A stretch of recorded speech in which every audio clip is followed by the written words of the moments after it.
अगले 20 मिनट तक आप इस वीडियो में एंड तक बने रहिए, क्योंकि मैंने ऐसे हाई यील्ड कंसेप्ट्स मैंने यहाँ पे रखे हैं जो कैसा भी क्वेश्चन हो आप उसको सॉल्व कर पाओगे। साथ में मैंने टिप्स और ट्रिक्स बताए हैं कि बड़े बड़े क्वेश्चंस को कैसे सॉल्व किया जाता है। बस एंड तक बने रहिए और हर चीज़ें मेरी गौर से सुनिए। तो हेलो फ्रेंड्स, मैं हूँ आपका दोस्त डॉक्टर स्लेट। तो आज हम बात करेंगे रैपिड रिवीजन ऑफ पैथोलॉजी। तो पैथोलॉजी के सारे इम्पोर्टेंट टॉपिक्स और हाई यील्ड हम देखेंगे, ठीक है। तो फिर स्टार्ट करते हैं सेल इंजुरी से। हाइपरट्रॉफी। हाइपरट्रॉफी मतलब क्या? What is hypertrophy? It is increase cell size.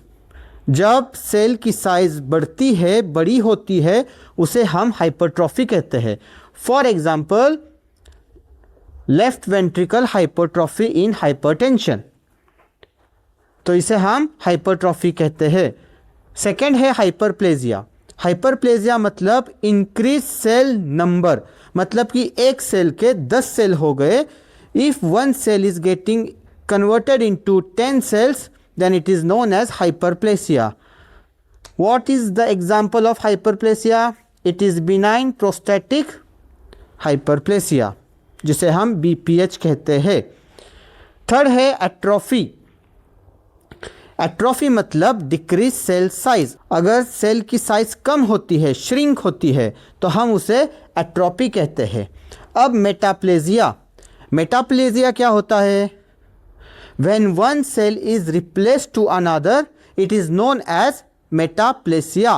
For example, if a smoker, he is having history of maybe 10 to 15 years, या वो ज़्यादा स्मोक करता होगा, तो क्या होगा? वहाँ पे स्क्वैमस मेटाप्लेजिया होगा, ठीक है। ये क्वेश्चंस आते हैं, इस पे से बहुत सारे क्वेश्चंस आते हैं, आपको पता होना चाहिए। अब बात करते हैं रिवर्सिबल इंजरी और इरिवर्सिबल इंजरी।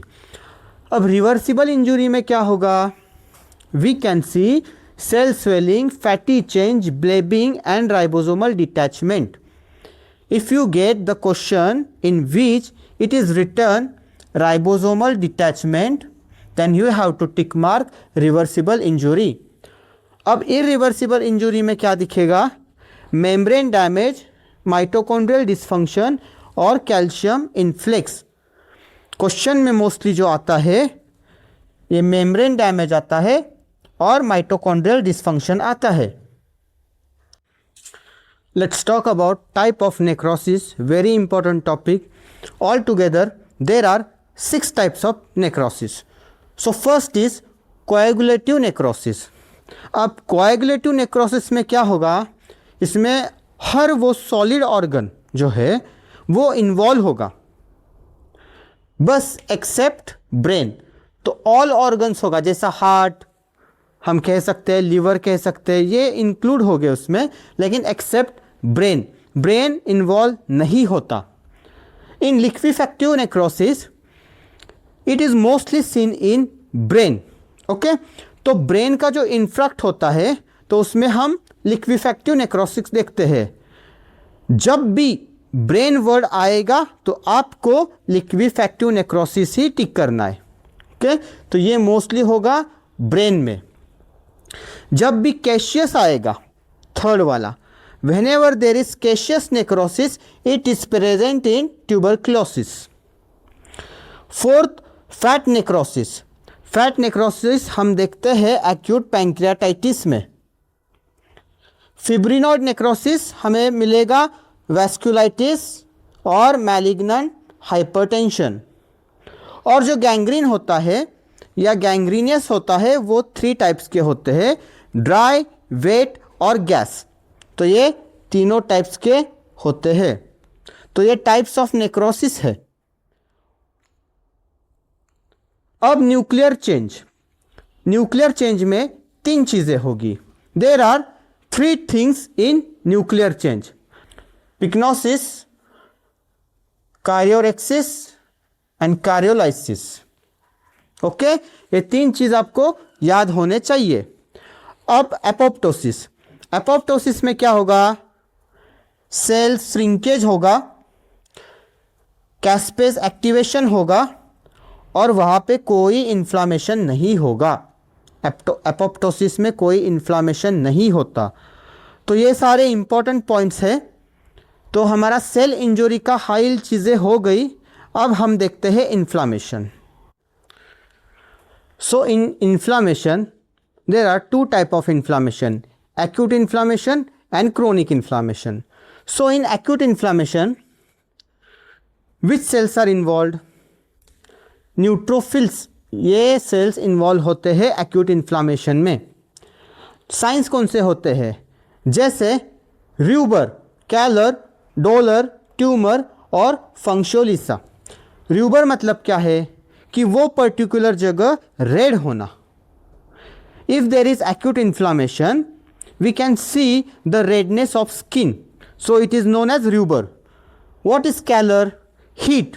अगर आप टच करेंगे उस जगह को तो आपको थोड़ा सा टेम्परेचर इंक्रीज दिखेगा, तो उसका मतलब है कैलर which is heat. Dolour, dolour मतलब पेन होना। अगर आपको कोई इन्फ्लामेशन होता है किसी जगह पे, तो अगर वहाँ पे टच करेंगे तो वहाँ पे पेन होता है, उसे हम कहते हैं डोलर।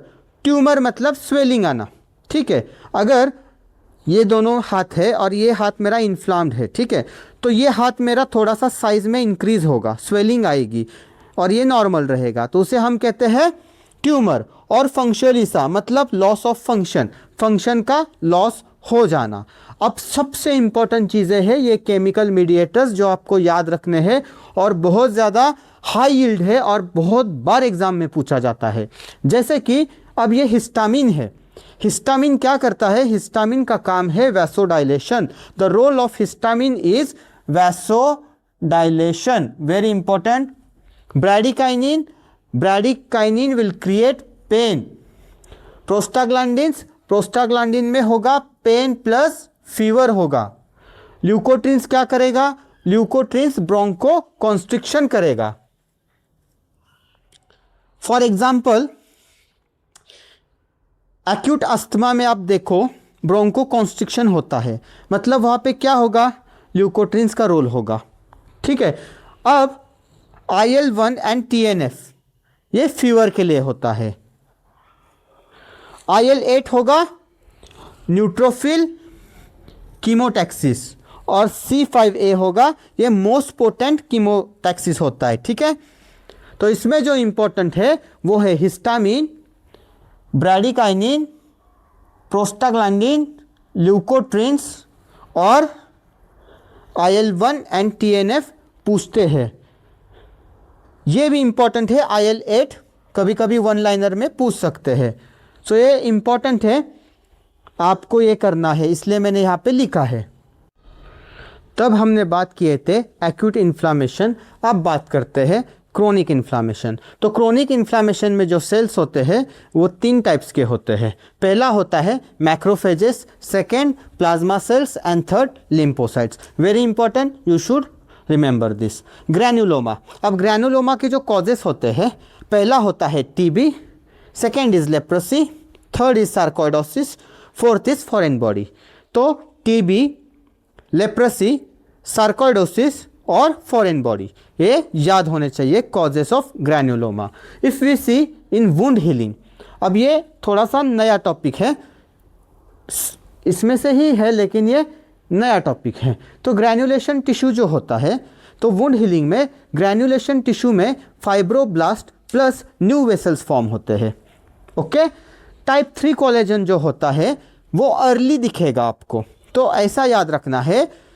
टाइप 3 जो है वो अर्ली होगा, टाइप 1 जो है वो लेट होगा। आपको ये चीज ऐसे याद रखनी होगी। टाइप 3 जो है वो अर्ली होगा, टाइप 1 जो है वो लेट होगा। अब विटामिन सी डिफिशियंसी से क्या होगा? पुअर हीलिंग होगी। किस चीज की हीलिंग होगी? पुअर हीलिंग ऑफ वुंड होगा। किलॉइड मतलब क्या है? किलॉइड मतलब जब एक जगह से दूसरी जगह पर आप देखते हो तो उसको किलॉइड कहते हैं, इसलिए ये बियॉन्ड वुंड है। उसकी इमेज आपको याद रखनी है। मैं यहाँ पे इमेज करता हूँ, इसकी इमेज एक बार देख लेना। और हाइपोट्रोफिक स्कार जो है वो विद इन वुंड होगा, मतलब कि वो वुंड के अंदर ही दिखेगा। जैसे फॉर एग्जांपल मैं यहाँ पे निकालता हूँ आपको, जैसे अगर ये वुंड है, ओके, अब ये वुंड है, तो अगर ये वुंड से यहाँ पे जाता है ऐसे, तो ये क्या हो गया, ये हो गया किलॉइड, मतलब बियॉन्ड वुंड। ओके, ये बियॉन्ड वुंड है। और एक ही अगर ये वुंड है और एक ही जगह पे स्कार हो गया, तो ये क्या होगा, ये होगा हाइपरट्रोफिक स्कार। यही है, तो आपको याद रखना है हाइपरट्रोफिक स्कार की इमेज। सो दोनों इमेजेस आपको याद रखने हैं, किलॉइड और हाइपरट्रोफिक स्कार। अब बात करते हैं haemodynamics. In haemodynamics it is very important triad, it is known as Virchow's triad. इसमें जो आता है ये तीन चीज़ें बहुत इंपॉर्टेंट है। पहला होता है endothelial injury, second is stasis and third is hypercoagulability. So ये आपको तीनों चीज़ें याद होनी चाहिए। अब देखते हैं शॉक, और शॉक के कितने टाइप्स होते हैं। तो पहला होता है सेप्टिक शॉक। सेप्टिक शॉक जो है वो मोस्ट कॉमन होता है, और ये किस में दिखेगा आपको, it will see in severe infection. Infection जहाँ पे होगा वहाँ पे सेप्टिक शॉक दिखेगा। कार्डियोजेनिक शॉक, कार्डियोजेनिक शॉक कब दिखता है, हार्ट फेलियर में। अगर हार्ट से रिगार्डिंग कोई चीज़ होगी, तो अगर हार्ट से रिगार्डिंग कोई चीज़ होगी और हार्ट बीट करने का बंद होगा, when there is failure of heart to supply blood, then it will be cardiogenic shock. Okay, अब थर्ड है हाइपोवोलेमिक शॉक। ये कब होगा, जब लॉस ऑफ ब्लड होगा। अगर फॉर एग्जांपल एक्सीडेंट हुआ, if there is RTA, road traffic accident, in which the victim gets injured, और उसका जो ब्लड है वो काफ़ी क्वांटिटी में लॉस हो गया, तब होगा hypovolemic shock. So loss of blood. Okay, और एनाफ्लासिस मतलब क्या होता है, एनाफ्लैक्टिक रिएक्शन में ये kind of allergic type of reaction है। मतलब कि किसी चीज़ की, फॉर एग्जांपल अगर जो बी होती है, हनी बी होती है, वो अगर काट लिया, तो अगर बी स्टिंग हुआ और ज़्यादा लेवल पे अगर एलर्जिक रिएक्शन होगी, तो उसे कहते हैं एनाफ्लैक्टिक रिएक्शन।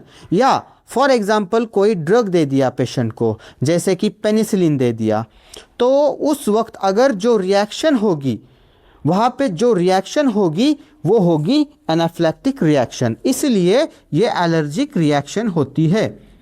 और न्यूरोजेनिक शॉक, न्यूरोजेनिक शॉक क्या है, जब कभी स्पाइनल कॉर्ड की इंजरी होगी और उस वजह से अगर नर्वस सिस्टम पे उसका अफेक्ट होता है, तो उसे कहते हैं न्यूरोजेनिक शॉक। इसलिए स्पाइनल कॉर्ड इंजरीज और नर्वस सिस्टम की कोई इंजरी, तो इसी जगह पे ये शॉक वाला जो है वो ख़त्म हो गया। ये आपको याद रखना है किस वजह से कौन सा शॉक होता है। अगर क्वेश्चन में बड़ा क्वेश्चन होगा और उसके अंदर आपको की पॉइंट्स ढूंढने हैं कि पेशेंट के साथ क्या हुआ, लॉस ऑफ ब्लड हुआ तो हाइपोवोलेमिक शॉक होगा, हार्ट फेलियर या कार्डियक टेम्पोनेट होगा तो उसके वजह से कार्डियोजेनिक शॉक होगा। अगर RTA का केस है, लॉस ऑफ ब्लड है या कोई इंजरी है जिसमें बहुत ज़्यादा ब्लड का लॉस हुआ है, तो हाइपोवोलेमिक शॉक होगा। न्यूरोजेनिक शॉक कैसा, अगर RTA का केस है या कोई ओल्ड एज पर्सन अगर गिर जाता है, उसके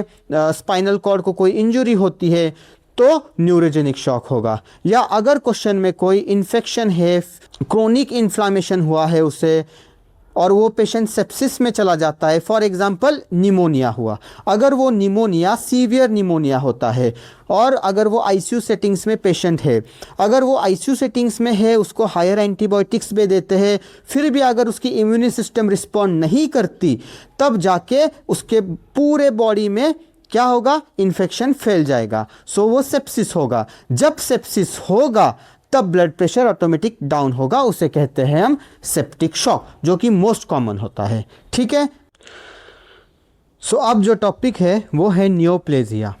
और नियोप्लेजिया में इतने सारे जीन्स है, ट्यूमर मार्कर्स है, ट्रांसलोकेशंस है कि याद नहीं हो पाते, अब तक हमें याद नहीं हो पाए। तो इसीलिए जितने इंपॉर्टेंट ट्यूमर मार्कर्स, जीन्स और ट्रांसलोकेशंस है वो मैंने यहाँ पे लिखे हैं। तो आइए देखते हैं। सो इम्पॉर्टेंट जीन्स, तो इम्पॉर्टेंट जीन्स में पहला है P53। ये क्या होता है? ये होता है गार्डियन ऑफ जीनोम। ये गार्डियन होता है, जैसा कि कोई वॉचमैन होता है ना, वैसा P53 होता है। ठीक है। आरबी जीन जो होता है वो होगा रेटिनोब्लास्टोमा में, R for RB, R for retinoblastoma, ऐसे अब याद रखना पड़ेगा। केरास में जो है, केरास किस में इंक्लूड होगा? Colon and pancreas. Okay. BCL2 उस ये होगा, क्या होगा? Anti apoptotic. और मिक जो है MYC, ये होगा बुर्किट्स लिम्फोमा। तो आपको जो सबसे इंपॉर्टेंट है वो है P53, RB, ये और बुर्किट लिम्फोमा। लेकिन ये याद रखा तभी चलेगा क्योंकि ये जितना भी है वो हाई यील्ड है। ठीक है। अब बात करते हैं tumour markers. So all together I have given 7 tumour markers, but if you go and see your textbook, there are many. So these are very high yield ones. ये एग्जाम्स में पूछे जाते हैं। तो AFP, ये जो ट्यूमर मार्कर है ये आपको मिलेगा SCC और योसैक ट्यूमर में। ओके। PSA जो है, P for PSA prostate. CEA जो है, C फॉर CEA और C फॉर कोलॉन। अब जो कैल्सिटोनिन होता है वो होता है मेडुलरी थायराइड में। थायराइड का जो कैंसर होता है वो कितने होते हैं? Papillary thyroid carcinoma, medullary thyroid carcinoma, follicular thyroid carcinoma. तो मेडुलरी में जो आता है वो आता है कैल्सिटोनिन। ठीक है। पैपिलरी में जो आता है, एक एक्स्ट्रा एज इंफॉर्मेशन में दे रहा हूँ, पैपिलरी में जो आता है वो आता है सामोमा बॉडीज। ओके। अब ये बीटा SCG, ये होगा कोरियोकार्सिनोमा में। ओके। अब CA 125 याद रखिए, 125 2 मतलब 2 ओवरीज होती है, इसीलिए CA 125 ओवेरियन में आएगा। ओके। अब ये है CA 19-9। अब देखिए मैं आपको बताता हूं, 9 ऐसा है और P ऐसा है, ऐसा याद रखिए। ये 9 ऐसा है और P उसी टाइप में है लेकिन अपोजिट डायरेक्शन में है। तो आपको यही ट्रिक इंपॉर्टेंट होगी। पैनक्रियाटिक में होगा CA 19-9। ओके। तो मैंने आपको अभी इंपॉर्टेंट जीन्स बताए, ट्यूमर मार्कर्स बताए। अब देखते हैं ट्रांसलोकेशंस। अब ये क्या चीज़ है, इसको आप चार्ट बना के या स्टिकी नोट्स पे लिख के रखो और रोज़ सुबह देख लेना, तभी जाके याद होगे। पहला है T922, ये मिलेगा आपको CML में। T814 ये मिलेगा बर्किट्स में। T1418 ये मिलेगा follicular lymphoma. T1114 mental cell में। और T1517 ये मिलेगा आपको एक्यूट प्रोमायोलाइटिक ल्यूकेमिया। तो इसी के साथ नियोप्लेजिया का जो चंक है हाइल्ड, वो मैंने आपके सामने रख दिया। इसको तो एटलीस्ट अच्छे से याद करिए, है तो बहुत कुछ। अगर इससे भी बढ़कर आप करते हैं तो करिए, पूरी टेक्स्ट बुक करिए, लेकिन अभी के लिए ये जो है ये बहुत इंपॉर्टेंट है। तो अब बात करते हैं हिमेटोलॉजी। ठीक है। अब हिमेटोलॉजी में क्या क्या चीज़ें हैं, जैसे एनीमिया है, ब्लड स्मीयर इंपॉर्टेंट इमेजेस है और ल्यूकेमिया है। ठीक है। तो हम देखते हैं एनीमिया के टाइप्स। आयरन डिफिशिएंसी एनीमिया जो होता है उसमें जो सेल्स मिलेंगे वो रहते हैं माइक्रोसाइटिक। Microcytic sales. थैलेसेमिया में जो होता है वो हो गए टारगेट सेल्स। सिड्रोब्लास्टिक में आपको मिलेंगे रिंग सिड्रोब्लास्ट। मेगालोब्लास्टिक में और न्यूट्रोफिल्स में आपको हाइपर सेगमेंटेड सेल्स मिलेंगे। एप्लास्टिक में हाइपोसेल्यूलर मैरो दिखेगा। हिमोलाइटिक में आपको रेटिकुलोसाइटोसिस दिखेगा। ठीक है, ये आपको सेल्स और उसके इमेजेस मालूम होने चाहिए। अब ब्लड स्मीयर इमेजेस। अब पहला है सिकल सेल। सिकल सेल जो है वो हाफ मून की तरह होता है, तो उसके इमेजेस आप देखिए, ये है सिकल सेल एनीमिया में आपको सिकल सेल दिखेगा। Bite cells are seen in G6PD deficiency. Okay, spherocytes जो है वो आपको हेरेडिटरी स्पिरोसाइटोसिस में दिखेंगे। सिस्टोसाइट्स जो है वो DIC में आपको मिलेंगे। होवेल जॉली बॉडीज जो होते हैं बहुत इंपॉर्टेंट है, उस स्प्लीनोक्टोमी जो होने के बाद एक बार स्प्लीन निकाल दिया, होवेल जॉली बॉडीज आपको दिखेंगे। अब बात करते हैं leukaemia. AML, ALL, CLL, CML और हेरी सेल ल्यूकेमिया। तो इसका कैचअप पॉइंट्स मैंने लिखे हैं। अगर AML है तो आपको और रॉड्स दिखते हैं, याद करना। ALL होगा तो छोटे बच्चों की हिस्ट्री होगी, इसीलिए चिल्ड्रन। CLL में स्मथ सेल्स, इसमें बच्चे नहीं होंगे। CLL में ALL में ही सिर्फ बच्चे हो गए। ठीक है, CLL में स्मथ सेल दिखेंगे। CML में आपको फिलाडेल्फिया क्रोमोसोम, बहुत इंपॉर्टेंट है, क्वेश्चन में पूछ सकते हैं। आपको कीवर्ड सिर्फ देखना होता है और उससे आंसर टिक मार्क करना है। फिलाडेल्फिया क्रोमोसोम इन CML। और हेरी सेल ल्यूकेमिया में आपको TRAP पॉजिटिव दिखेगा। तो ये हो गए हमारे हेमेटोलॉजी के सबसे इंपॉर्टेंट कीवर्ड्स और की पॉइंट्स। इससे ही अगर आपको पूरा पैराग्राफ भी आता है, 5-6 लाइंस का क्वेश्चन आता है, तो उसमें से ये जो पॉइंट्स होते हैं, ये सारे जितने भी कीवर्ड्स है, ठीक है, तो ये आपको कैचअप करके उसको टिक करना है। अगर बहुत बड़ा क्वेश्चन है, फॉर एग्जांपल